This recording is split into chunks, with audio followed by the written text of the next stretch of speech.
superfluid turbulence. All right. Yeah, thanks very much for the introduction. Also, thanks for coming back at 2 o'clock. I hope I do a good job, as well as our current chair, to keep you awake at 2 p.m. after lunch. And also thank you to the organizers. It's a wonderful conference.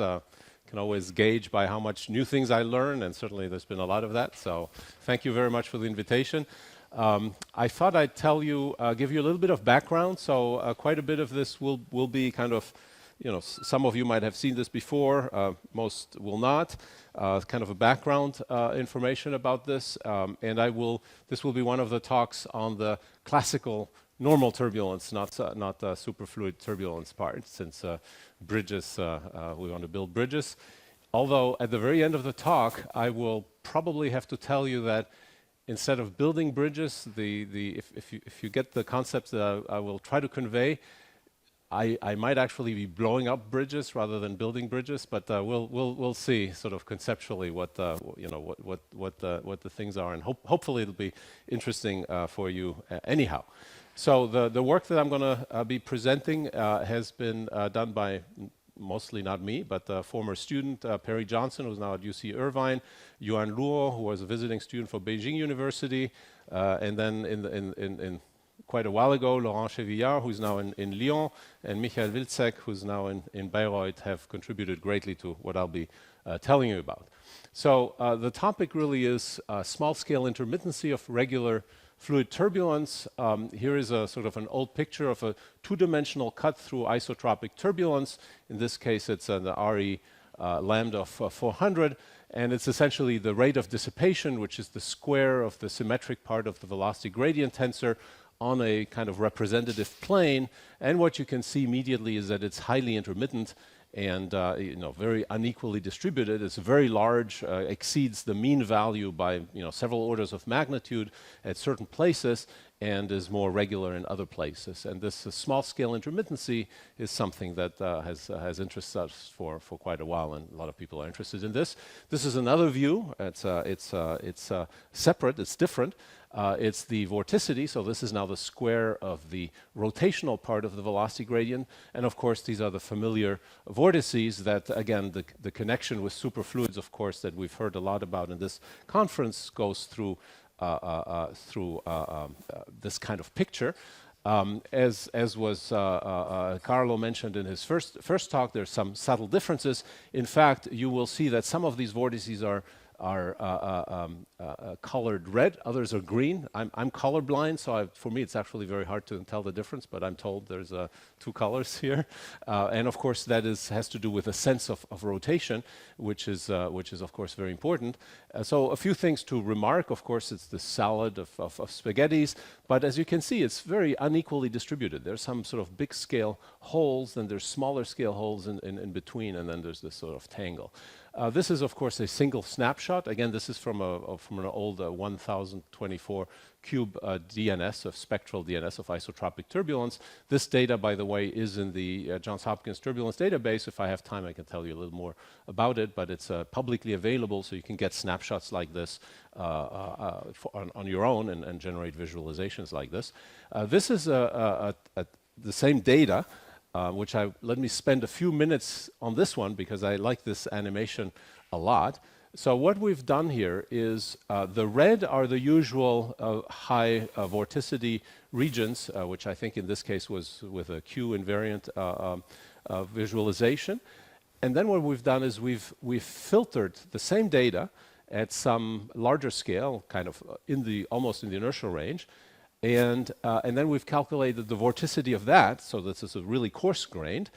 And then what we've done is we've not plotted, so then we've set a threshold on those vortices at the large scales, and then we've only plotted the small-scale vortices inside the large-scale vortices. Okay? And so what's happening is we're not plotting all the small-scale spaghetti that are outside of these grayish vortices. And what's really interesting is in this view then, there were very intense vortices also outside, right, in here, but they were mostly anti-aligned most of the time. And so at larger scales, that vorticity is invisible, becomes invisible. And only these ones that sort of cumulatively aggregate and generate these larger scale vortices are visible in this picture. So this is kind of, I guess we were talking, some of the previous talks talked about coarse graining of vorticity and vortex lines in all types of situations, and this is sort of an example. You can do this in three-dimensional turbulence, and then you can sort of see that it really occurs at multiple scales, but this business of cancellation of opposite sign vorticity at small scales is really visible or invisible then at larger scales. So this is kind of a picture I wanted to tell you about, just to show that there's vorticity, but then there's also kind of this multi-scale nature of the distribution in space of vorticity. What I'm going to tell you for the rest of the talk has, in fact, nothing to do with this. It's almost orthogonal. It's a view that's heavily simplified, that in fact kind of disregards much of this spatial, very interesting organization. So it's going to be quite limited what I'll tell you about. One way that's very interesting to look at this is from the point of view of Kolmogorov, the classic theory, and then of course the corrections to the Kolmogorov-41 picture. So K41 in the classic sense says that it's the overall mean dissipation that's the only really relevant dimensional parameter. And one of the several implications is if the mean dissipation rate is again, here I'm also invoking the sort of the zeroth law of turbulence, is the cube of the RMS divided by the large scale times the Reynolds number to the power 0. If the mean is the only relevant one, then that also implies that high order moments of the dissipation rate, for example, the moment m/2, is also going to go just like appropriate powers of this, but the Reynolds number scaling is still going to be 0. So this is perhaps, most of the people have looked at this from the point of view of structure functions. There are relationships between them. Here I'm going to talk about gradients, and so I'm purposefully looking only at the smallest scales. So essentially, if that's true, if K41 is true, then this kind of scaling of moments of dissipation, you wouldn't identify any Reynolds number dependence on it. And then one of the consequences, of course, if you replace the dissipation rate with its expressions based on velocity gradients, then if you normalize it by appropriately by the mean of the variance of the velocity gradient, then that non-dimensional ratio of velocity gradients should go like Reynolds number to the 0. And of course, what's observed instead is that this ratio goes like Reynolds number to some exponent alpha that depends on the order of the moment. For example, one of the more famous one is the flatness of the velocity derivative. So for m equals 4, right? So then this becomes the square of epsilon, and it goes with Reynolds number lambda to some, the data, some kind of power law. And also, if you look at higher and higher Reynolds numbers, measures of the dissipation rate becomes more and more intermittent as the Reynolds number goes up. So this is, from the point of view of velocity gradients, is kind of the first, image of deviations from Kolmogorov-41, simply the fact that these things don't remain constant. The only one that really does remain constant is, of course, for m equals 2. So for m equals 2, then this just becomes 1, and that, of course, alpha then is 0. So that's of course embedded in this normalization. So again, but notice that this is essentially a subset of everything, right? I was essentially looking at the velocity gradient tensor for one of these components, and you can look at this. Another manifestation is the third order moment of this, which is the famous skewness. Again, some indication of Reynolds number dependence, also of odd order moments. This one I already showed. This is classic data sets that are known. If you repeat this analysis based on various data, so you have collected data from various direct numerical simulations and experiments, you plot this sort of anomalous exponent as a function of the moment order, then the data again kind of seems to be increasing with the moment order, and the Kolmogorov-41 theory just would have this equal to 0 for any order. Okay. Here's another manifestation of this sort of thing at one Reynolds number, probability density distributions of the velocity gradient tensor. There's an interesting asymmetry. So if you look at the shear, like the gradient of the velocity component the tensor component that corresponds to shear, like for example du1 dx2, so the difference is this way, so this is related with transverse changes in velocity. The PDFs are symmetric, they are long-tailed, very long tails, again, indication of intermittency. But if you look at the longitudinal one, for example, A11, the one that we were looking at before, in addition to having long tails, there's an asymmetry related to the skewness that I talked about, and again, intimately linked with the cascade of energy and the one-way, the one direction, directional sense of the cascade of energy. So those are a certain manifestation of intermittency and the structure at small scales. Let me tell you about some additional ones that perhaps haven't received that much attention, although by now they have. These are more geometric things because in some sense this velocity gradient tensor, as you can imagine, is a very rich object. Even in statistically homogeneous isotropic turbulence, you're talking about essentially 9 components constrained by incompressibility, so the trace is 0, so it's really 8 independent ones. 3 are sort of the absolute angle, but then if you separate them into symmetric and anti-symmetric part, then the symmetric part is characterized by 3 eigendirections and 3 eigenvalues, and the vorticity, of course, or the rotational tensor are the other 3. If you forget about sort of the absolute orientation, then, for example, one intrinsic orientation that's of great interest is the vorticity vector. How is it aligned with the eigendirections of the strain rate tensor, for example? Right? And so that's a question that you can ask. And then, again, work in the late 80s already showed that perhaps a little counterintuitively with the notion of vortex stretching, the vorticity tends to be aligned more in sort of the neutral direction, the intermediate eigendirection, not the most stretching direction. It turns out further work afterwards showed that there's a time delay. So after a while, it does rotate towards the most stretching direction, but by that time, the strain rate itself has rotated and moved away from it. And so if you look at a single time, the PDF of the angle, the cosine angle between vorticity and the eigendirections showed this very peculiar and very characteristic picture. So the one that's mostly aligned, so cosine equals 1, is indeed the intermediate one. So the vorticity is mostly aligned with the intermediate straining direction, which most of the time is actually straining, but not as strong as in the most straining direction. And it's orthogonal, tends to be more orthogonal with the most contracting direction. Now that makes sense, right? So essentially it's more a bit like the idea of vortex buckling. If you have a vortex in a compressive direction, it'll probably bend and then just not be in that direction. So that PDF, peaks at 0, so it tends to be orthogonal. And then with the maximal one, this is somewhat surprising, pretty much flat, so kind of random. This is another indication of some sort of characteristic properties of the velocity gradient at the smallest scales that I'll talk a bit more later. And essentially, there's again, because it's 9 components constrained by incompressibility, 3 absolute angles leaves you essentially with 5 kind of intrinsic invariants. So this tensor has 5 intrinsic invariants, 2 of which are quite interesting.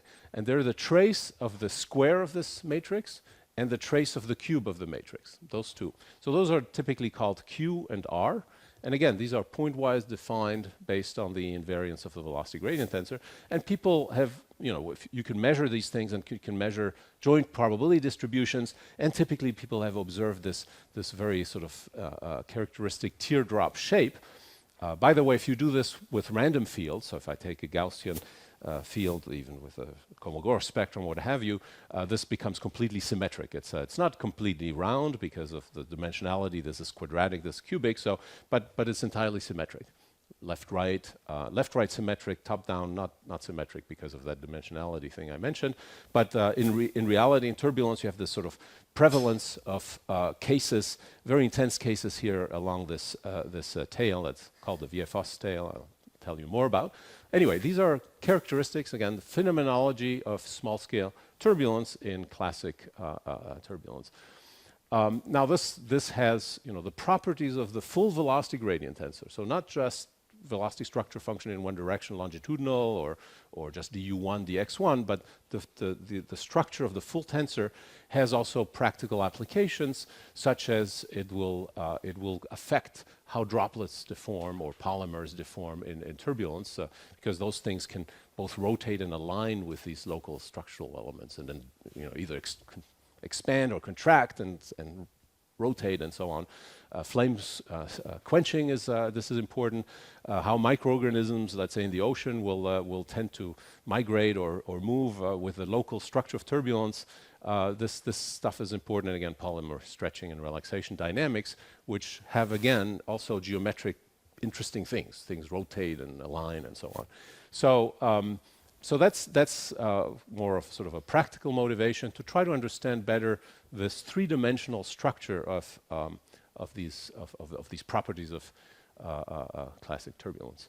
So we've talked quite a bit about Berger's equation, so here will be my use of Berger's equation, kind of zooming into exactly what I'll try to talk about, and so I'll talk about very quickly the inviscid Berger's equation. Now, this equation, essentially what it says is, right, no forces. So if you have an initial fluid particle with an initial velocity, it just moves. It's not affected by anything, because I even got rid of viscosity, right? So if you start with something like this, for example, this one will move to the left, this one to the right, this one will move to the left, and of course, because I don't have viscosity, then you get, once the shock forms, then it keeps going, right, with streaming. So then, of course, hydrodynamics stops being valid. That's not what I want to stop earlier than that. But let's look at this equation from the point of view of the velocity gradient. And I think the second speaker, Professor Sajako, talked about something similar. The emphasis there was on vorticity. Here it's going to be on actually strain rate, but in 1D it's all the same, so it probably doesn't matter. And so if you look at the evolution equation of A, so just du dx, all you need to do is take the spatial gradient. So I just take du dx of this equation. So you can do this in your head. And then on the left-hand side, this nonlinear term, right, will essentially give rise to two terms. One will be a squared, which is just du dx squared, and then the other one will be just u times dA dx. So if you think about, in the point of view of a sort of a particle view of this, so if you're following fluid particles, what you have is that the evolution of the gradient is just minus a squared. That's all. So following a fluid particle in Berger's equation, the rate of change of A is just minus a squared. And of course, what that gives you is, right, if A is initially positive, then A keeps decreasing. And that's, of course, what happens in the ramp, the slope decreases. But if A is initially negative, then it becomes even more negative very quickly, right? And that's, of course, what's caused. So this is sort of the gradient view of the generation of these shocks. And it does so in finite time. And of course, this has an analytic solution. So depending on the initial condition, you know exactly when this is going to go singular. And that's it. So I guess what I'm trying to say is the qualitative feature of shock generation, one way of understanding it is by looking at this nonlinear Lagrangian particle view of the gradient, and then you understand everything that's there to understand, right? So, you get a negative du, you get skewness, you get large gradient over very small space, so you get this localization, and and so all that I'm going to do for the next several minutes is to take this picture and, instead of dealing with a scalar, go to 3D and tell you about the kind of the properties of this kind of equation when A is a matrix, 3x3 matrix. That's all. Okay? And that's what's next, because that's what we need if we want to understand three-dimensional turbulence. So here's already where I deviate a little bit from the previous talks, where Berger's equation can also be understood as where the velocity is a field, and then there's, for example, the generalization of the vorticity equation, in an Eulerian sense, required this u to, and then also vortex stretching model, as we saw in the very interesting second talk. There was a non-local contribution that, in other words, you had to integrate over space to get the induced velocity. Here, I'm going to restrict myself to just saying, assuming that I know what the advection velocity is, and I'm just interested in the properties of this kind of, particle-based equation. So not a field equation, but just a sort of particle-based equation. So what we do is you take Navier-Stokes. Maybe we have stochastic forcing or not here for Giorgio. We'll add a stochastic forcing indeed. We'll be forced to do that. And you take the spatial gradient of this whole equation, okay? And then, of course, here pops out the Eulerian time derivative of aij. So aij, again, is the dui dxj. The nonlinear term, again, will give rise to two terms. The pressure, if you take the gradient, so this is now dxi dxj, will give rise to what's called the pressure Hessian. And then this will become just the linear diffusion of A. So again, a local but not slightly non-local term. And then here we're going to have some other forcing term. So, but essentially what we'll talk about is the advective part we'll put together in this sort of material derivative. And so I'm going to talk about essentially 9 ordinary differential equations, but since we're going to have some stochastic forcing, it'll be stochastic differential equation, just 9. Okay, that's it. So it's a completely local description of this tensor.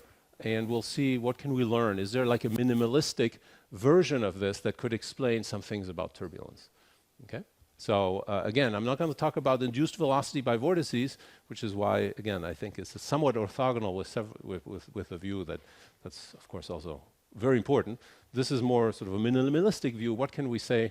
What can we predict anything about three-dimensional turbulence just with this, without even having to worry about the induced velocities and so on? So that's what we'll do. So, so that's what you get. So you get this equation, okay? So this is the forcing. Here's the diffusion of molecular diffusion of velocity gradient tensor. And then what we've done is this quadratic term, the minus a square term, we've added and subtracted essentially the pressure Poisson equation. So we've taken out its trace and we've re-added it, which is just a Laplacian of pressure. So we haven't done anything. So we subtracted this, added this, which leaves the same thing. So this, of course, enforces that each of the terms are trace-free. Therefore, it enforces that aij remains trace-free, as it should. And now there's this very interesting phenomenon that essentially this term is just like in Burger's, the minus a square. This is just minus a square, but of the matrix. So it's closed. And this is a self-stretching term. We're very familiar with the antisymmetric part of this, which is, of course, just the vortex stretching. That's the thing we always talk about. But what's also very interesting is this also contains strain self-stretching. So the strain rate itself essentially stretches itself with this minus a square type structure. And more importantly, different eigendirections might get stretched differently, which means the eigenvectors then end up rotating. So the strain essentially also rotates the basis of the strain rate. So as it turns out, and this I'm just telling you, I'll show you some evidence, but as it turns out, even just this part qualitatively reproduces quite a few observations from three-dimensional turbulence. Okay? And then we can view these other terms, let's say certainly the viscous diffusion, but also the pressure Hessian as a kind of regularizer, because we'll see that this part by itself, while it explains a lot of things qualitatively, this also blows up, essentially. For most initial conditions, for most initial matrices that you want to put here, this will blow up in finite time, just like the Burger's thing, but no, more complicated. Things end up rotating and straining, and then they blow up. And on the way, sort of en route to singularity, it does apparently reproduce quite a few of the observations that I mentioned before about three-dimensional turbulence. So a lot of the things I'll tell you about is the attempts and the history trying to close this by adding some kind of terms that will regularize and prevent this singularity. Okay? If we do that, if we are successful, and that's what we're interested in, if we're successful and we have some kind of perhaps hopefully physics informed kind of a closure for this that is based on some physical principles or some basic ideas at least, and it works, then we have a little machine that I just integrate this 9 stochastic differential equations, and maybe I can predict things about turbulence that is slightly more, that's kind of informative, because now we have directions and vorticity and strain rates and so on. So it contains a lot of information if we can use it. So in fact, at the end of the talk, I'll show you a practical application that we did a few years ago, where we coupled this with essentially an Eulerian large eddy simulations following fluid particles, this being sort of a Lagrangian portion of a model to model smaller scale gradients. So I'll show that towards the end. Now, what's really interesting, what really got my attention is this work by Villers-Fosse and then was picked up by Cantwell some years later, which is the following. If you say, oh, this is the anisotropic part of the pressure Hessian. In other words, you have a matrix, you take out the isotropic part, so you just make it zero trace. And if you say, and then you neglect viscosity, so kind of Euler, but then called restricted Euler because it's not the real pressure. Euler equation has a more realistic pressure Hessian. If you say this is zero, then you're just left with this. So this is what you're left with. This is a perfectly closed equation that you can just put in a MATLAB and solve. There are in fact analytic solutions for this as function of time. It remains trace-free, so you could start this with some stochastic, some random initial condition and see what you get. Again, system of 8 independent ordinary differential equations. Very interesting. And it turns out that, as I mentioned before, there's these two invariants. So again, this is 8 initially, so even that is not that trivial to look at. But it turns out that if you look at the trace of the square of this and the trace of the cube of this, this is what Villers-Fosse recognized. If you take this equation, you multiply it by a, so you get an equation for q, and then on the right you have a cube, so that the r is going to show up on the right-hand side. Then you multiply by a squared, then you get an equation for r, and then you get here a to the 4th, but then you use Cayley-Hamilton theorem, which this can be related exactly to the square of the matrix, and then you get q squared here. So in other words, there is a subspace of this with two variables, q and r, which is entirely closed and is just a two-dimensional, very simple dynamical system. And in the QR phase space, this is what the trajectories look like. Okay, so there's some kind of strange little point here. But if you start from here somewhere, you go up into this heavily rotating region, and then you come back down. If you start here, and you go up, and then come back here. Right. So all the trajectories end up here, and here the speeds actually accelerate, and you go to infinity. So this is where all the trajectories end up going this way, and then they blow up. Now in this quadrant, it turns out this is a quadrant. If you do the analysis, this is a quadrant where the vorticity is in fact aligned with the intermediate eigendirection of the strain rate, not the most stretching one. So it's for a while it's aligned with the most stretching one, so then it starts rotating a lot, but then it rotates again and it ends up here. So already that part where the vorticity is aligned with the intermediate strain rate seems to be contained here, as well as if you imagine starting with a set of initial conditions, with a PDF here for example, you can see that the tendency of this to end up with solutions more on this side than on that side. And again, that's consistent qualitatively with that teardrop shape that I described. Now, I talked about regularization. Here's the sort of the first effort to try to regularize it. Well, we just use a linear damping. So if you add a linear, minus one of some characteristic damping time scale, Aij, that'll be a linear relaxation to 0. And that's not enough, essentially. Then the phase space looks like this. You generate a lot of the trajectories end up going to 0, but quite a lot of the other trajectories still end up diverging. So you either go to 0 or to infinity, but you don't have a workable model that would generate sort of steady state statistics. But that was certainly an interesting effort. And now there's a long list of contributions that I don't have really time to go through each of them. I'll concentrate more on our own work, is essentially to go in now and say, okay, we're not going to just do a linear or even quadratic damping. We'll have some kind of picture of what the pressure Hessian might look like and how to model these. Maybe I should also say right away that no matter what you put in here for models, this equation to generate stationary solutions, statistically, you do need to force it. You do need a stochastic forcing in this equation. So in other words, maybe one way to say it is even though this is a quadratic nonlinearity, it's not chaotic enough to generate sort of enough sort of chaotic solutions. So we typically one adds sort of a Gaussian white noise in time, white in time to this to the various components. So there's a sort of a list of past contributions. And let me tell you a little bit about the basic ideas of what we try to do. So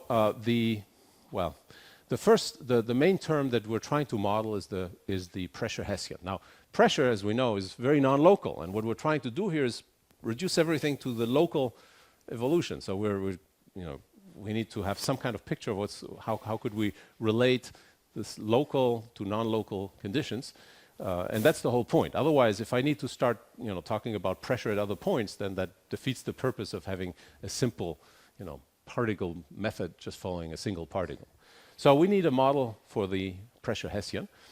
And so we start from this very simple ansatz, which is to say that if I'm following a fluid particle, let me assume that the time derivative of the pressure, so let me assume that the pressure is a large scale or larger scale quantity than the velocity gradient, and that it evolves very slowly. So I'm just going to set the Lagrangian time derivative of pressure, I'm going to set that equal to 0. And then you take two gradients of that, and you can write it as the time derivative of the two gradients, which is the Hessian. But then there's, because there's the u and the Lagrangian derivative, there's these grad u and grad u transpose that show up here.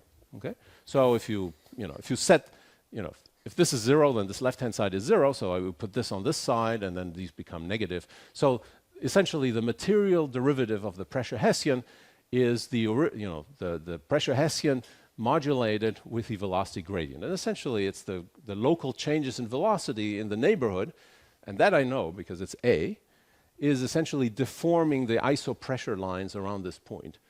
But since I know A, because I'm solving for it, at least this grad u, that I know. Okay? So perhaps there's some hope there.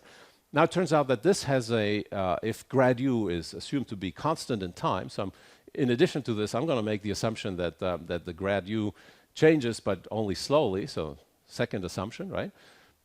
It turns out that this kind of ordinary differential equation has a nice analytic solution based on matrix exponentials.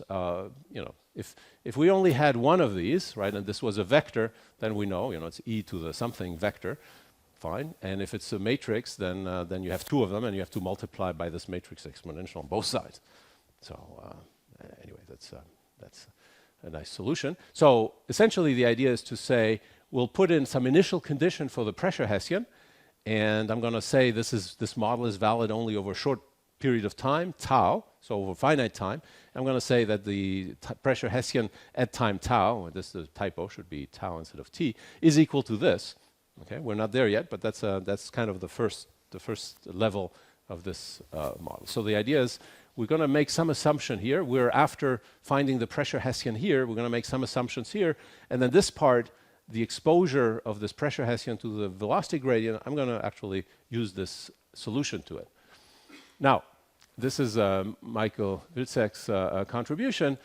It turns out that there are some benefits of understanding these things using conditional averages. So we're not going to really model the actual pressure Hessian. We're going to model its conditional average based on what we know, which is a well-known sort of least square error type argument when you have these models, especially stochastic models. So it turns out that for isotropic turbulence, if I know the pressure field, I can calculate the conditional average based on the velocity gradient tensor. And it turns out that this is an exact calculation that can be done if you know the spectrum. So you need to know the spectrum.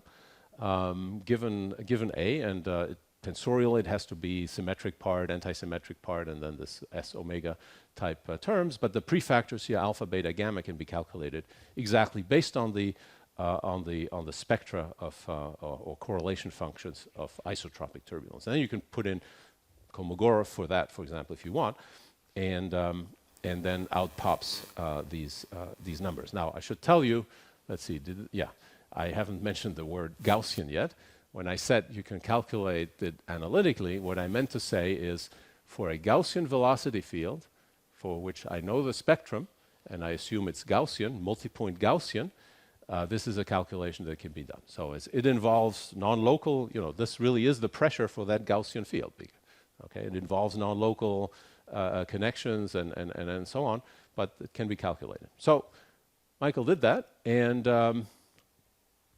and then we coupled that with this notion of this deformation with a fixed velocity gradient and this matrix exponential solution. In other words, we are assuming that if I need the velocity the pressure Hessian here, I'm going to assume that some previous time the initial condition was Gaussian isotropic turbulence, with a given velocity gradient, and then I calculate the pressure Hessian here, and then out pops this closure. So this is a sort of a physically motivated closure for the pressure Hessian that does assume that some time ago turbulence was Gaussian, so random, not real turbulence, but then it sort of evolved under this gradient and became more physical, and the pressure Hessian kind of became certainly non-Gaussian, and I can calculate it this way. There's a few adjustable parameters that I'll tell you about, and in the end, this sort of stochastic model is placed in this sort of formalism with the Langevin equation, where the change in Aij from one time step to the next.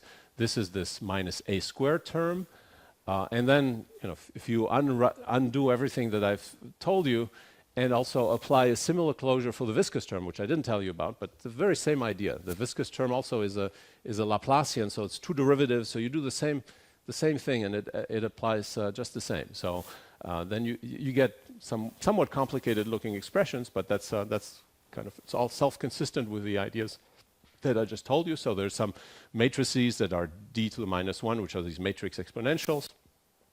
And by the way, since we're assuming that Aij is not changing in time, we're just using matrix exponentials. But in reality, if you didn't make that assumption, you would have time-ordered matrix exponentials, and I'd have to have an integral inside the exponential.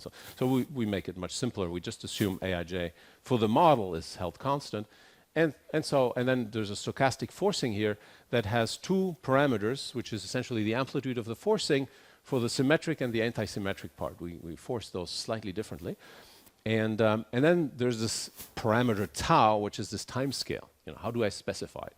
So we specify it such that when I run this model, the symmetric part of this squared, the average, is equal to the dissipation that I want to get. So in other words, you give me a dissipation, you give me a Reynolds number, I can calculate the Kolmogorov time scale, let's say, and I want the solution to this to adjust to that.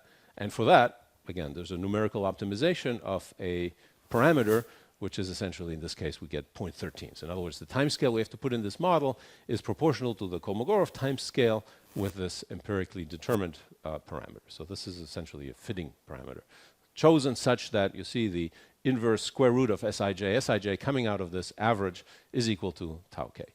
Then there's two more constraints from homogeneity, which is that the average of Q and the average of R, those invariants has to be 0, that selects for us these two parameters from the forcing. So those three parameters are self-consistently adjusted, and then we can play games. So now I can essentially write it this way. So all this complicated model, I'm just calling it H. Here's the stochastic forcing, so all the modeling is in there. There's this time scale, depends on A, depends on the time scale. And what's really important for us is that this minus a square comes directly from Navier-Stokes. So here's a sort of an intermittency model, if you will, that has been derived through these steps directly from Navier-Stokes. And if you integrate this forward in time, then you get signals like this. So A11, A12, and it has fluctuations and so on. And I can run this for very long periods of time and then accumulate statistics. So here are some, so again, stochastic differential solvers, second order predictor method. We checked several time steps, a lot of trajectories, calculate averages, and then you get interesting things. For example, from DNS, the alignment PDFs are the dashed lines. From this model, the symbols are from this model. So you can see very realistic prediction of this alignment so the preferential alignment and time delayed, by the way, with the stretching, but I'm not showing that here. Very, very good agreement, I think, in sort of this geometric feature of small scale turbulence. Again, how is vorticity aligned with the eigendirections of the strain rate? On average, nice agreement. The joint PDF, so one of the right is the DNS, so there's this sort of teardrop shape. This is from the model, again, because there's this minus a square on the right-hand side, which, if I didn't have the regularization, remember, it forces any initial condition here to sort of move up and then move back down and sort of accumulate here. So this is where that comes from. So that term that's not needed, no closure, came directly from Navier-Stokes, is what causes this asymmetry. I mean, here you can see we added one more contour that's missing here. So at the very tails of the distribution, in fact, there are some differences, but certainly the important part here agrees quite well. Here are PDFs of longitudinal transverse, so again, tails, and so on. Again, comparison with DNS qualitatively. All right, now that's all the good parts, okay? Now let me tell you about the bad things about this model. It only works for very moderate Reynolds numbers. Reynolds numbers are lambda between 60 and essentially in the order of 100. If I say, oh, why not just crank up the Reynolds number, and I can just change that parameter tau k and make it such that it corresponds to a much higher Reynolds number, and then the results really become very bad. This model, just the PDFs start having funny bumps, and it just behaves very poorly, surprisingly. So this represents, in some sense, some of the dynamics, but the dependence on Reynolds number is really not encoded here. It's not good. So what we decided a few years ago instead is to try to come up with a sequence of these models so that we could cover a wider range of timescales, because essentially that's the problem. This equation you see it's just timescales. A has units of 1 over time, so this just time comes in, and this single equation simply is not able to go 4 or 5 orders of magnitude of timescale ratios. It just can't do it. So what we thought we'd do is we run a series of these. So n here is like a shell model, if you will, of this, but it's not really a shell model because, as you'll see, the scale ratio is not a factor of 2. It has to be much, much bigger.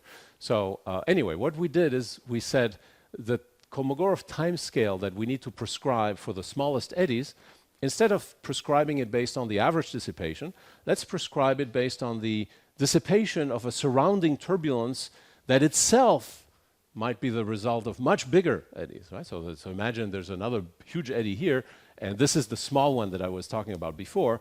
It'll generate a local strain rate that we're going to use to specify the local dissipation, which is going to specify this time scale, and we'll build a sort of a hierarchical model where these time scales are linked together. So in this, instead of this tau k, we'll put tau n, and tau n is the result from the strain rate of the n-1 level. All right? So that's all we do. And then depending on the Reynolds number, of course, you select how many of these you need to cover the scale range that you need. So now we're talking about capital N times 9. So now it's going to several 20, 30 of these stochastic differential equations, but still it's a lot less than DNS. And it turns out, again, there's one free parameter that we had to adjust to get good results, which is the time scale ratio. So if someone figures out from first principles to, not having to fit this, but actually come out and say the scale ratio, in other words, this model corresponds to a scale ratio of this much or a Reynolds number this much, based on first principle, I think that would be really important. We haven't been able to do it. So this is right now a fitted parameter. And so the picture is really this. So this is sort of the classic cascade model. What we're saying is that the local interactions, these first few levels of the cascade, this minus a squared covers a lot of that stuff. But then, if you want many more levels, then you need to take into account the environment that's been generated by these larger scales, and then you proceed for a few, more cascade steps, again, based on the dynamics, but the environment is produced by these upper levels. So it's kind of a cascade. It's a slightly modified cascade. It's still consistent with Kolmogorov, but it, in terms of the prediction tool, it uses this. And again, if you look at time series of this, what will happen is very interesting. You do get a buildup of intermittency. So now this would be the first level. This is the second level. And you see where this gradient was larger, it generated a larger dissipation. There were a smaller local Kolmogorov scale in that model, so it accumulated here, and then at the third level, for example, you get this. Now remember that the time scale ratio is factors of 10, so this is quite large ratio. But you do get this accumulation of fluctuations. Again, 9 times n stochastic differential equations, and now you can compare quantitatively with different Reynolds numbers, and now we can go arbitrarily high. Now I can go to R lambda of 10 to the 7 or 10 to the 20 if you wanted. You just need to add more. Every decade of timescales, you just add one more of these levels, and it works quite well, and it's quite realistic. You get the PDFs You get the skewness and the flatness, for example, the growth with Reynolds number. So you can see here we've run this RE lambda of 10 to the 6, for example. The longitudinal flatness is lower than the transverse flatness, but the exponent is exactly the same, and it's quite comparable with experiments. PDFs again of longitudinal and transverse. PDFs of dissipation rate at two different Reynolds numbers. Again, the I think which one is which? Yeah, so the blue is the higher Reynolds number. So the lines are from the model, and the squiggly line is from the data. Now let me just spend a few minutes, 5 more minutes, yeah. So this will be now the practical applications of this. So remember, what we now have is a stochastic Lagrangian model for velocity gradient at the smallest scale of turbulence. And we want to couple that somehow with the notion of large eddy simulations, which is very in vogue nowadays in engineering, which is to say you take the Navier-Stokes and you do some kind of coarse graining, which allows you to solve this on a much coarser grid, right? So I won't talk about what equations we solve here, but just to imagine there's equations that will solve for the larger eddies, larger than some grid spacing delta. Here's the usual the energy cascade. We're resolving down to this scale, and from the inertial range down to the viscous scale, we don't resolve, but we do have the energy dissipation through the model, and we know the energy dissipation coarse-grained up to the grid resolution. So that we know. So it's like knowing epsilon, but not the local epsilon, but the sort of the coarse-grained epsilon. So that we know from the LES, because we have it, because it's being calculated. Now, there's a lot of physical processes that occur that you might be interested in at scales much smaller than the LES grid. Right? So that's what I've drawn here. Imagine this LES grid. So I imagine, I don't know, practical application, your mesh size could be 5 centimeters, but you're interested in tiny droplets that are being advected with the flow, and that might deform, they might break up, and so on, but the droplets are much, much finer than your LES resolution. What you would do nowadays, what the engineering models do, is they just take the average dissipation rate to generate some kind of time scale, and then knowing the viscosity, the real viscosity, you can actually estimate what the average Kolmogorov time scale would be, and that gives you some sense of the straining, the local average straining in this, at the small scales, but average. And it turns out that, of course, misses all the intermittency and all the interesting things that I just described. So that would be the traditional approach where we use this local dissipation rate. Instead, so I'm going to jump over this. Essentially, we'll look at droplet deformations with the droplets being smaller than the Kolmogorov scale. Right? The model can be adjusted or adapted to bigger scales. That still hasn't really been done seriously. But there's extensions that would be possible. So we model the droplets as a viscous immiscid fluid. There's surface tension at the interface. So that's a parameter that will determine whether the drops easily deform or not. There'll be a capillary number. Now, the drops itself, we're not going to solve detailed things. We're just going to represent them as ellipsoids, and there's a very nice, elegant description of deformable drops represented as ellipsoids in terms of a conformation matrix that has essentially the eigen values and eigendirections, giving you the directions of the droplet, and then the eigenvalues, how much they've been extended or contracted. And that's the so-called Maffei-Torne-Minale equation. It was proposed quite a few years ago, essentially based on this conformation tensor Mij, which is just representing an ellipsoid with a tensor, a symmetric tensor. And they proposed this model, which essentially says if you follow the drop that follows the fluid, you need to know the rotation of the fluid, so the drop will follow it. You need to know the straining, the local strain rate of the fluid, and because the drop is viscous, it'll follow it. Also, it'll sort of deform and it'll elongate and contract. But because it has surface tension, this term forces it back to a sphere. So there's a relaxation with a time scale, which is where the surface tension comes in. And then there's a very interesting term that makes sure that the volume of this droplet is conserved. So it's not just minus something Mij over time scale. You have to subtract something to make sure that, that it actually remains, as it's relaxing back, remains with constant volume. Otherwise, it wouldn't do that. So anyway, that's a existing equation. As you'll notice that if I want to integrate this in time, I need to know the velocity gradient tensor surrounding this little droplet. Okay? So that's all we're doing. So we're solving, in addition to the large eddy simulation, we're solving equations for this AIJ, the surrounding velocity gradient tensor, and we couple everything together. So this is a sort of a somewhat busy slide. So we have a hybrid Eulerian-Lagrangian approach. The LES is Eulerian. These drops are Lagrangian. We follow them at the smallest time scale. We follow their conformation tensor for each of the droplets, but we need the local velocity gradient, so we do our model for this I should say. The Reynolds number here was low enough that we got away with a single level because the effective Reynolds number between the grid and the viscous scale was low enough that one level was enough. And we applied this to channel flow, so we have a coarse-grained DNS, filtered DNS, and we ran LES, different resolution. So this is a flow now with a solid wall. We reproduce standard distributions of mean velocity of the fluid. And again, what we're solving is this Langevin equation for the velocity gradient tensor and the conformation tensor, slightly rewritten.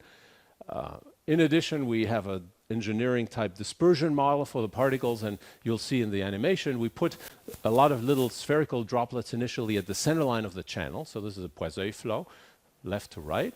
It's turbulent. It's a Reynolds number RA tau of 1,000, but it's large eddy simulation, so it's a very cheap simulation to run.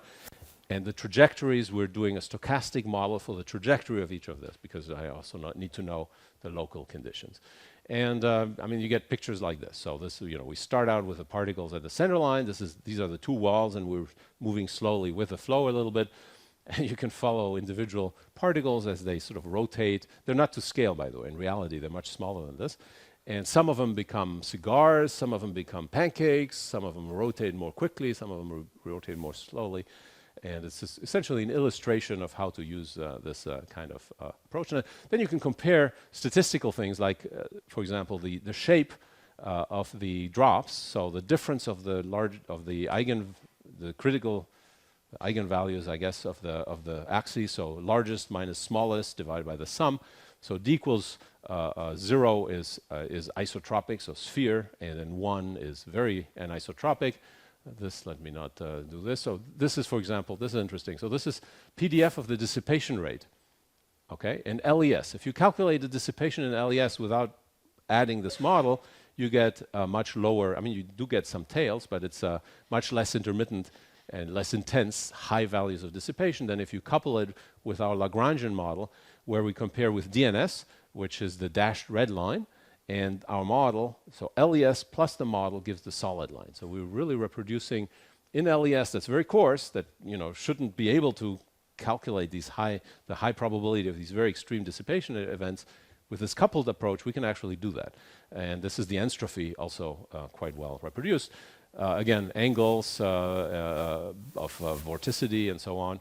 But this is the one I wanted. This is one of the few last slides.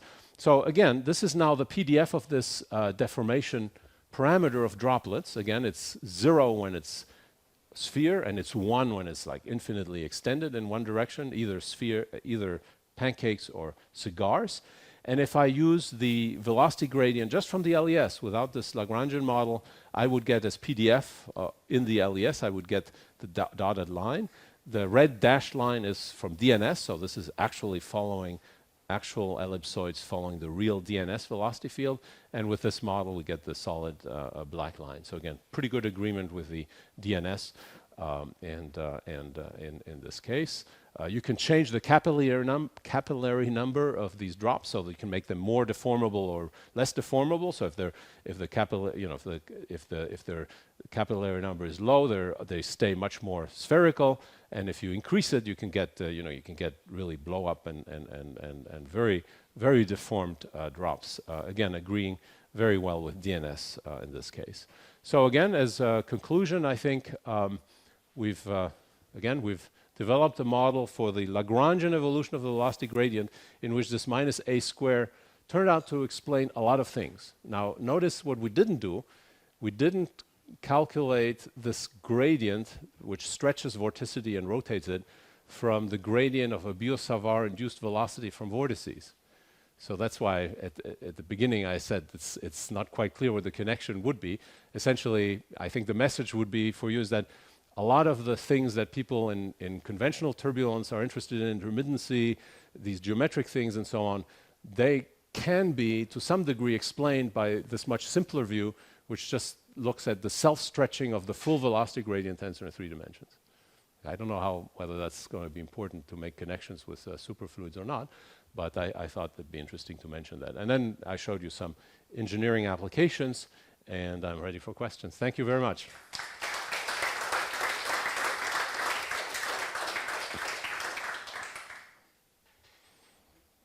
Thank you very much, Charles. Questions, comments? Thank you very much, Charles. It's an excellent conference. Thank you. I have 2 questions. How crucial is the fact that you choose the forcing to be stochastic? You can choose something else. And you insisted on that, but you may have a shear or whatever, or something else. Yep. And in your improved model with shells, etc., at the end you showed how the skewness, flatness, and etc., they increase to infinite, when you compared with the database from your university. And do you believe that the database goes till some Reynolds number, but your model, of course, it goes to R lambda, whatever. Do you believe it will stop at some point? And I know that you know what I'm thinking of. So the first question is very good. So I would say the second one is excellent, but right now I'm addressing the first one. Sorry, no, I didn't mean it that way. So for the first one, I have to tell you, we tried a lot with simpler, deterministic forcings in one component of the gradient, for example, and this minus a square matrix term is just not chaotic enough to generate turbulence. It just didn't do it.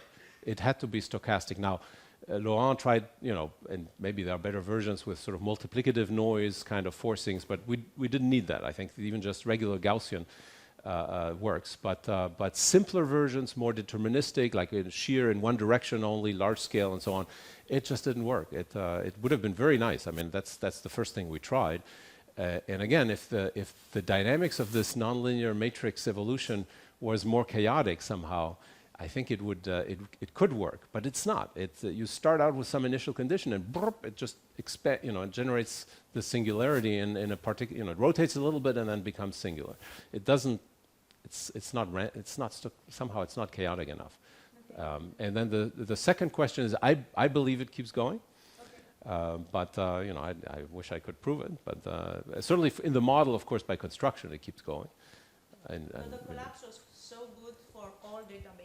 Yeah. So we have, certainly we have, right, as you said, we tried it on the R lambda 400 and the 8000 cube from PK, which is 1200 something. It's beautiful. That is homogeneous isotropic. Homogeneous isotropic turbulence. It's beautiful. Atmospheric atmospheric flow. Yeah. So some of the data there was, the larger flatness. I think that was R lambda. There were some atmospheric data sets for flatness that went further, but yeah. Thank you. Any more questions? Maybe I can ask one. So when you were doing the Berger's generalization to the matrix level, so do you know, is there some sort of scaling that you can do to figure out when the different terms, like your pressure terms, are going to come into play and so on? Can you evaluate the relative strength of the terms so that you can tell when the AIJ model is enough and when you need the extra terms and so on? Yeah, that picture is correct. There will be, it'll start growing, and essentially, yeah, I don't have a quantitative answer for you, but at some point, it grows so much that then the model, and certainly in the model, the exponential is enough to kill any. That's I think one of the other messages was that it was convenient to have this exponential response, because then sooner or later it did, no matter how singular it wanted to become, that really did kill it.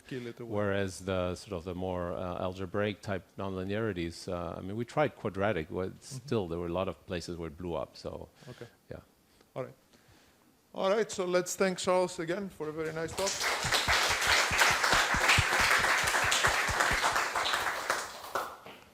And now, on on to the next speaker, which is Charles again. So he's You will gonna get show us, yeah. So he will get to show us some things about JFM notebooks and things like yes, that. yes, Okay, yes. thank So if you're, I mean, yeah, it's very nice outside. If you're getting tired of me,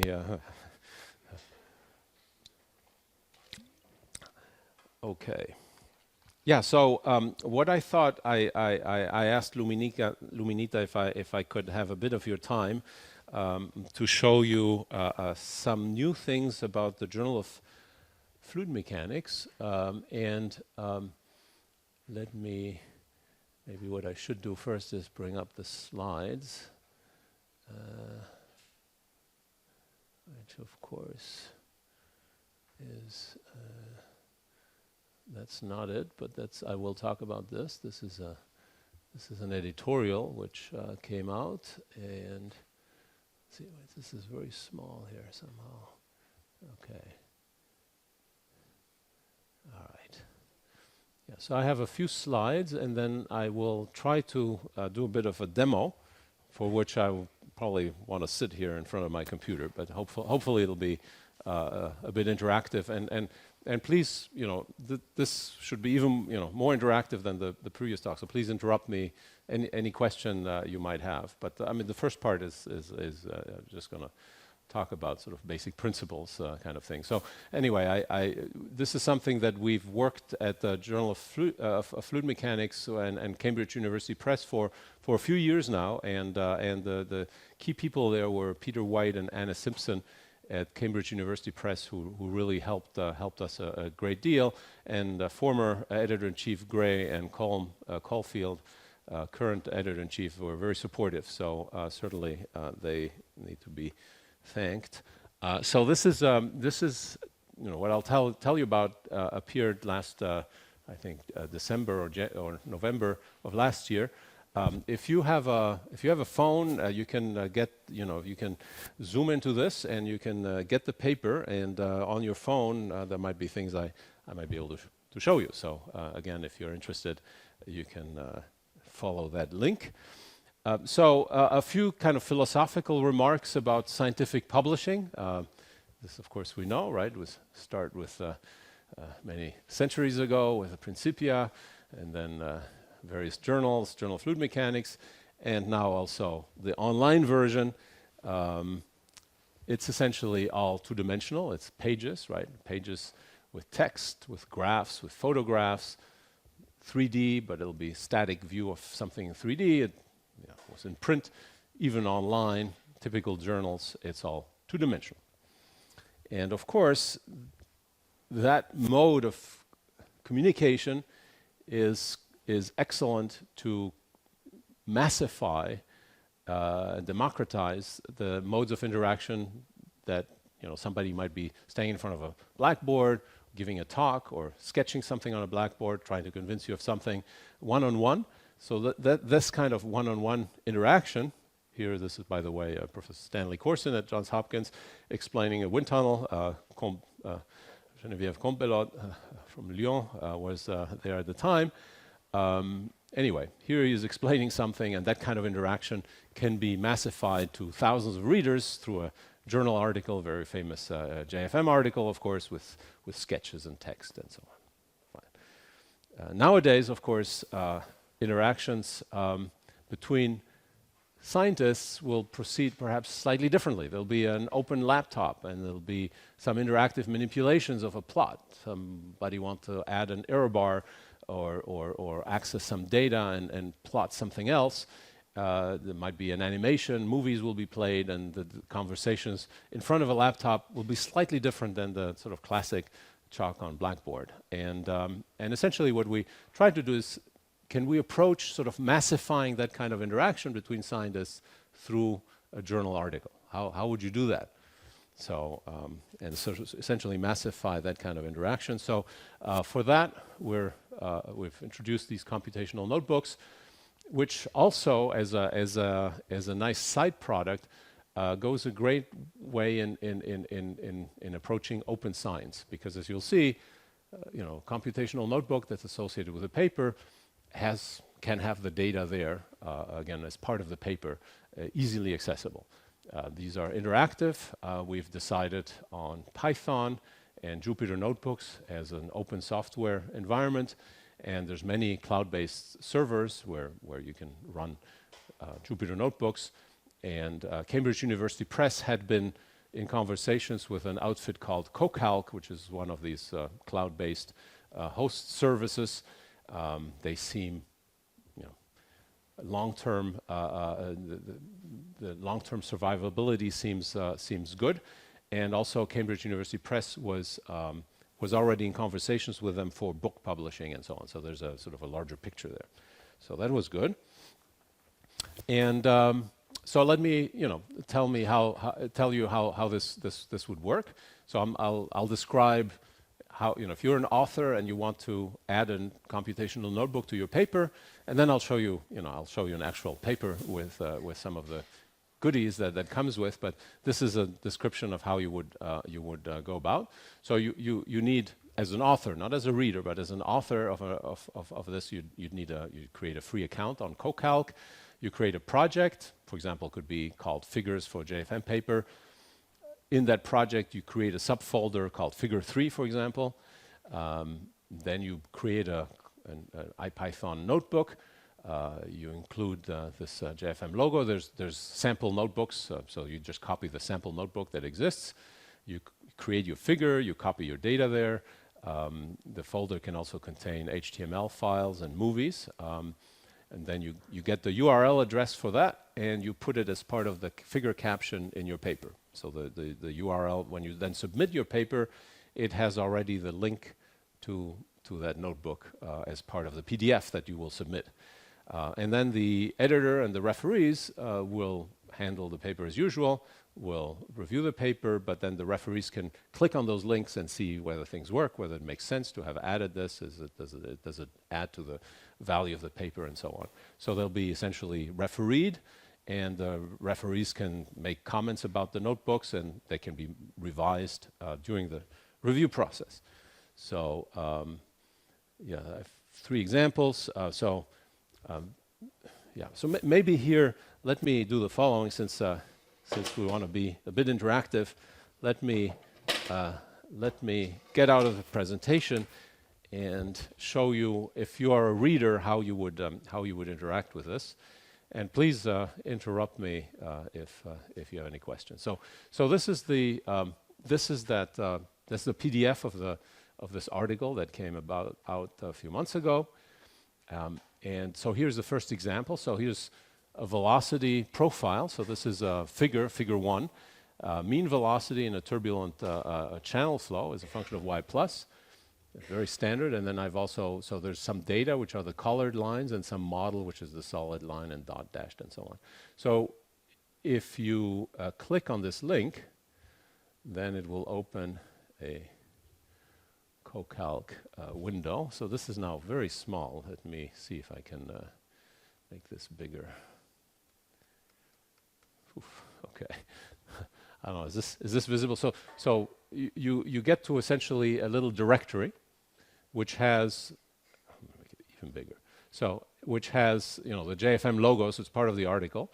It has the notebook itself, and it has the data. So for example, mean velocity data, that's just a data file that has the data. Actually, it has 3. So one is from the DNS, and this is some other mean velocity.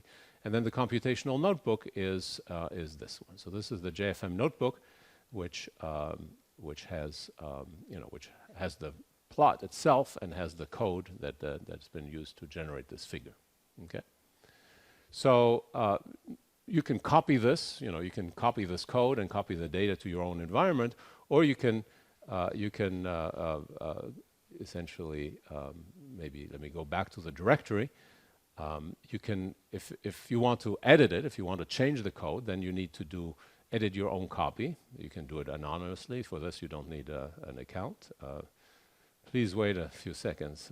Okay, yeah. So let's create new project, and so now it's essentially copying all these files into my own directory, because you don't want to be changing a JFM article. That would not be right. So So now it's essentially generating a copy of that, and essentially what I can now do, of course, as you can imagine, is, so this is now mine, right? So I can now go into the notebook itself, and so here's the notebook that I can now change, right? So there was a model, for example, that had the log law that used coefficients, I don't know, 0.38 and 4.2 for B. So let's say I don't believe that, and I say, no, B should be 6, and kappa, oh no, von Karman, I think he made a mistake, should be 0.6. And then you sort of run the notebook, and then you can regenerate the figure with these bad parameters, which of course now, am I running this or not?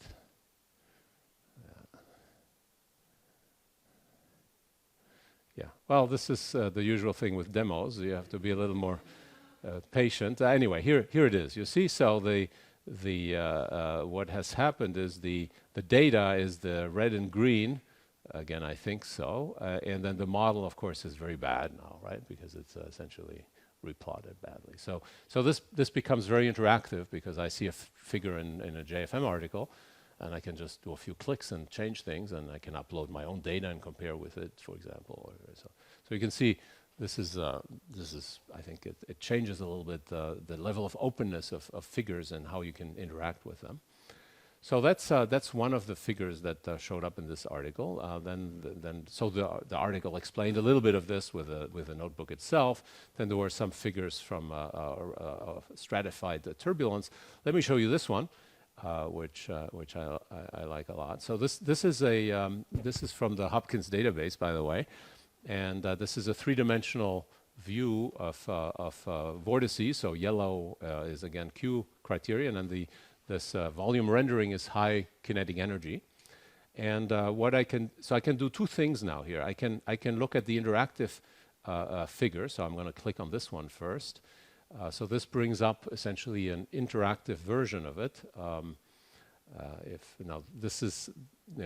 This figure is about 40 megabytes, so it's not instantaneous.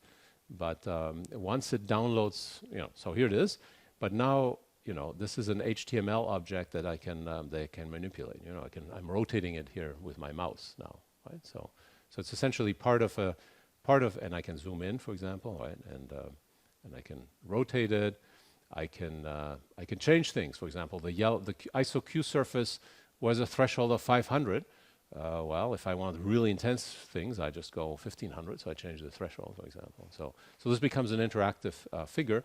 If I change the kinetic energy contours, I don't know, if I put 0 here, for example, I don't know, put 4. That one looked interesting. So I can rotate this, and again, this is part of the article. It's part of the article. So all I needed to do was click on the figure, and then this pops up, and then it becomes an interactive figure. Yes. What is the size limit? So typically, this, for example, this is about. So this object that you're looking at is an HTML object that got downloaded here, and then I can rotate it here and so on. So when I rotate, it doesn't go back to CUP. It's an object here. I would say, maybe, hundreds of megabytes, but not more. So this is not a place to deposit, gigabytes of data. But typical XY plots, this is always the kind of thing that you'll have. So, yeah. So, yes? Perhaps you don't have you cannot go through the paywall of GFM. Can they still go online? And Yes. Yes. I think JFM, there's certainly there is the tendency to go to open access, and certainly this part of the articles, I believe, I have to be careful with the CUP lawyers and so on, but I think I think this is outside of the paywall, so this is available openly, even for articles, but you might not be able to get there if the article is not, because this was through the link through the PDF of the article. Yeah. So I'm optimistic, let me put it this way. Yeah. Yes. Is Python the only language that is supported at this point? Pardon me? Is Python the only language that is Only Python. Only Python, yes. So, we stayed away from MATLAB because that's proprietary, you have to have licenses and so on. And the expert said, no, Python, this is probably here to stay. And I've also noticed with my students, this is what they all use. So it's seemed, and we did not want to make it too complicated. So, yeah. All right, so this is the, let me show you a few other examples. Well, anyway, so this has the notebook itself is here, right? So you can, again, this is a notebook that has the three-dimensional data from this, and then it has the notebook that generated the figure, and so you can download both and modify them. Yes. Were you mostly intending this to manipulate the data that were in the figure, or also as a repository for code that people could just download and play with the code and so on? What is the? No, the second one, that's supplementary materials are for that. Yes, yes. This is meant to be something that is intimately linked with the figure itself, so that the figure itself speaks to you in richer ways. So, for example, again, experimentalists who wish to describe some complicated experimental setup, they might have CAD drawings and who knows what. And typically nowadays, if you want to show it, you can rotate it and so on. But in a paper, it's very difficult to show. So this is the sort of thing that could be added there as well. Yes. It's not, I guess it's been up for a few months. We have not seen a big onrush because there's a bit of work involved, right? So it's you have your paper ready and you say, oh, now I have to spend another week generating notebooks. So I think it'll take a time. CUP is patient. They've been around for a while, so it's no rush. But so hopefully it should only really be used. It's not a gizmo, right? It should be used when it's really meaningful and can convey information. I mean, in that vein, before I answer the other question, let me show you this. This is a paper we've submitted ourselves. This is on some large eddy simulation wall model, in which time dependence is important, and so we compared data with the model. And we wanted to see, this is a periodically forced channel flow, so things go in time back and forth. And for example, here's a series of plots of, sorry, I'm jumping ahead. So here's a series of plots that traditionally you would have described this way, but here, for example, I can click here, and this shows essentially time, DNS compared with a model, different models, and so on. So the reader would just click on the figure and be able to see this animation. I think that's a yes. Yeah. So I guess this will kind of take over the movies that one can currently send as supplemental material, which are just. That depends on you in some sense. I think if the movie is truly just a movie and doesn't have any notebook associated with it to generate it and so on, I think CUP was a little reluctant to actually open it up just for movies. Is this just a movie? This is not, because this has all the animation data. Here's the as text files, I guess. Here are all the these are all the data itself, and it has the notebook to generate the animation. Yeah. Okay. Yeah, but you're absolutely right. You could, yeah. When you made the movie, Yeah. when you were in the position, when a scientist made Yeah. the movie, they were in that position where they Yeah. had the data. Yeah. And they Yeah. had this, Yeah. And so they could be. Yeah. Instead of turning in the final movie, they would. Absolutely. go a couple steps Yeah, back yeah, and yeah. turn in. Absolutely. Then you also allow the reader maybe to change something, change red with blue and so on. Then it makes sense to be separate. I tell you why.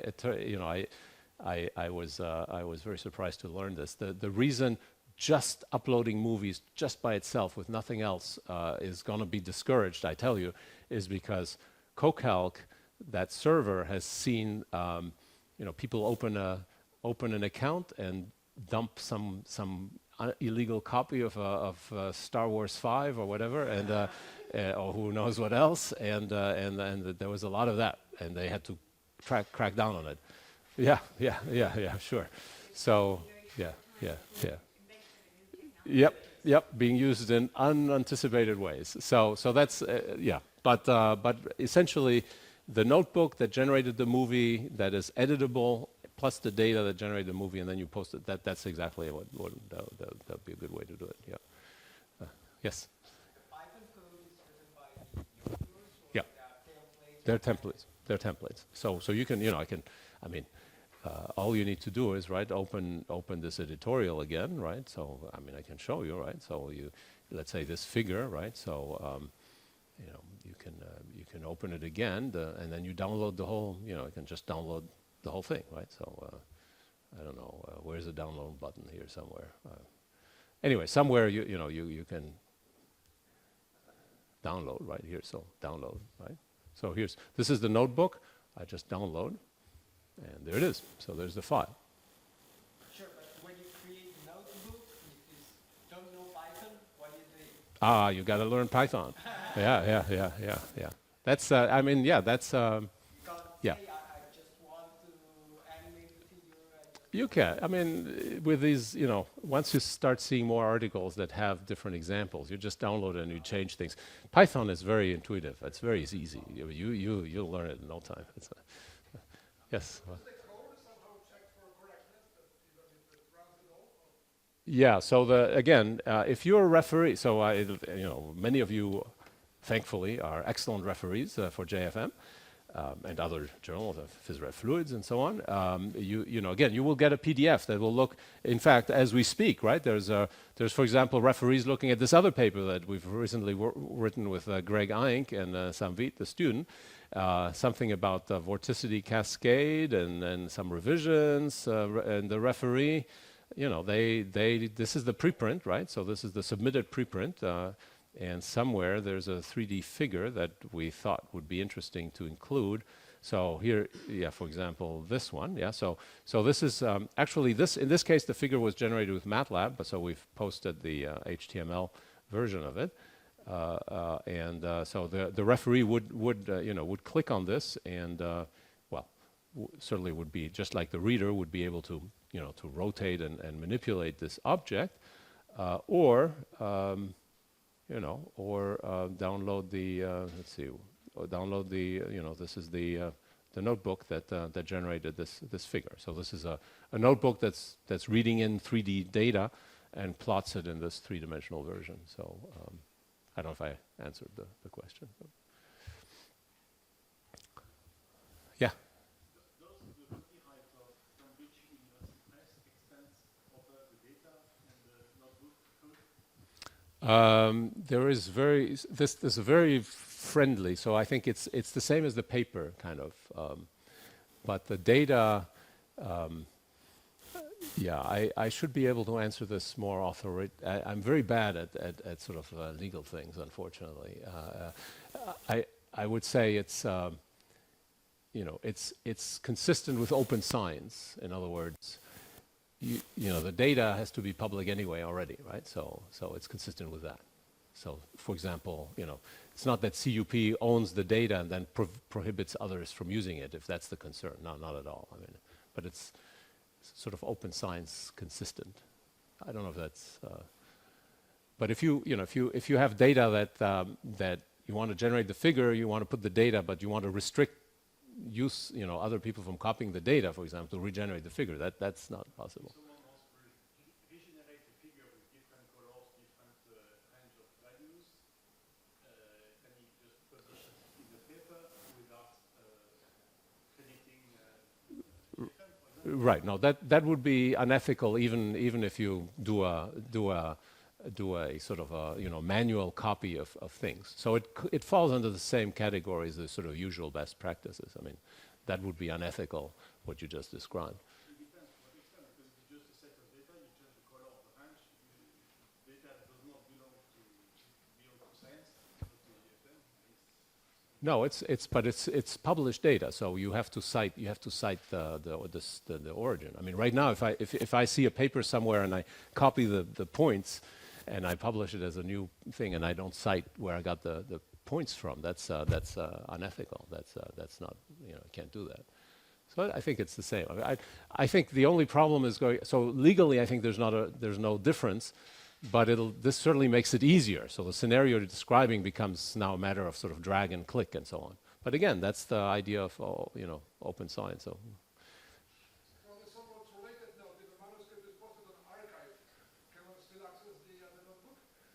Not the JFM notebook. So the version that's, I mean, the version on archive, you could potentially edit it and put the links to the JFM version. That you could do, I suppose. That you could do. It's a bit manual, you know, you'd have to do it manually. But you certainly could do the links to your own, because there's a point where, you know, you generate this in your own CoCalc environment, and then you share it with JFM. Then you say, okay, here it is, here are the links. And then what JFM does, it copies it, puts the logo and so on, and then publishes on its own. This is on a CUP site then. But you can, you know, you can duplicate that if you. Yeah. Any other questions? Anyway, so we're you know, I think this is a good way, a new way to communicate results with your readership, and you know, certainly invite people to try it out, and certainly read those papers and be authors of notebooks. And thank you. All right, let's thank Charles again for a very nice demo.